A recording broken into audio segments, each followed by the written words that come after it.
Clothing retailer Eddie Bauer has filed for bankruptcy protection in the United States and says it will soon do the same here in Canada, where it has 31 stores. The outdoor retailer says a drop in sales is behind the decision, and the business's future now depends on whether it's able to find a buyer.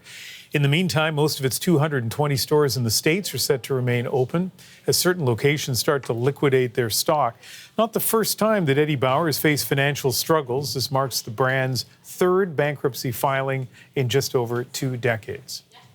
So all of this made us wonder about the state of Eddie Bauer, but also the state of clothing retailers in Canada. So we're connecting with David Ian Gray, who's in Port Moody, British Columbia. He's a retail advisor and instructor in retail sales. So what do you make of this news from Eddie Bauer? Hi, Ian, and sorry I couldn't be in with you tonight, but yeah, it's not a surprise. I think it's part of a number of these stories where there's a long, slow decline with some legacy brands out there. Yeah, you know, I was walking by an Eddie Bauer in a mall in Metro Vancouver just the other day.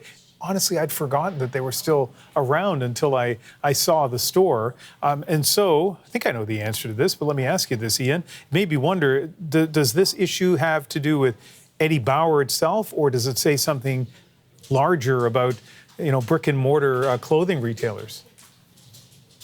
Well, I might go one other option C, which is when a lot of brands reach a point where the ownership group, the incumbent ownership group, is either aging out themselves or for whatever reason they're in an economic moment where they don't feel they can properly reinvent a brand.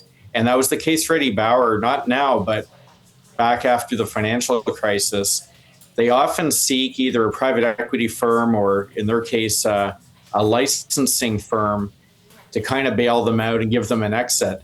And I think with like the Body Shop, there's just a Scotch and Soda, Ted Baker, Eddie Bauer, when they're in the hands of a group like Authentic Brands, and nothing wrong with that group, but their job is to create royalties out of as much sales for as long as possible. But they're not up for investing in a brand reinvention or even get back to where the product mattered most.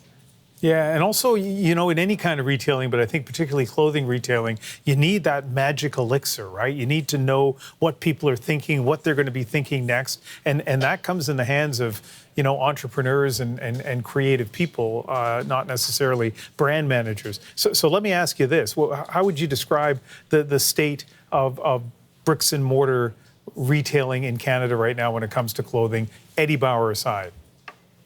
Yeah, I think it's changed a lot and it's continuing to change a lot. One of the bigger things is just how it has to integrate with your social media presence and with your e-com, being able to, you know, pick up at a store, return to a store, do exchanges, and make sure that whatever I'm seeing as a shopper is sort of showing up in the same way in all places.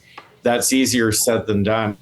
But I look at Aritzia, who are at the total top of their game. In Canada, I look at Dynamite, which has Garage and Dynamite stores.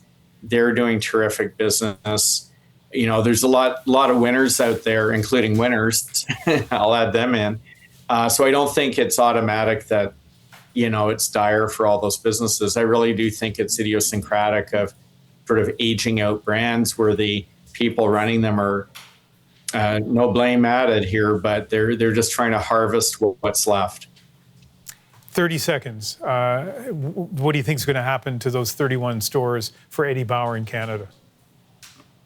Well, they do want to keep things going as long as possible. 30 seconds. They're one of two things. One is they'll find a way out of a number of leases, keeping in mind that Canada might be fine and we might just be victim of a more dire situation in the US where all this is unfolding. The other might be all of them close and they extend the brand life through wholesale. You might start seeing Eddie Bauer showing up in big numbers in Costco, for example. David Ian Gray, retail advisor, retail studies instructor in Port Moody, British Columbia. Thank you. Thank you.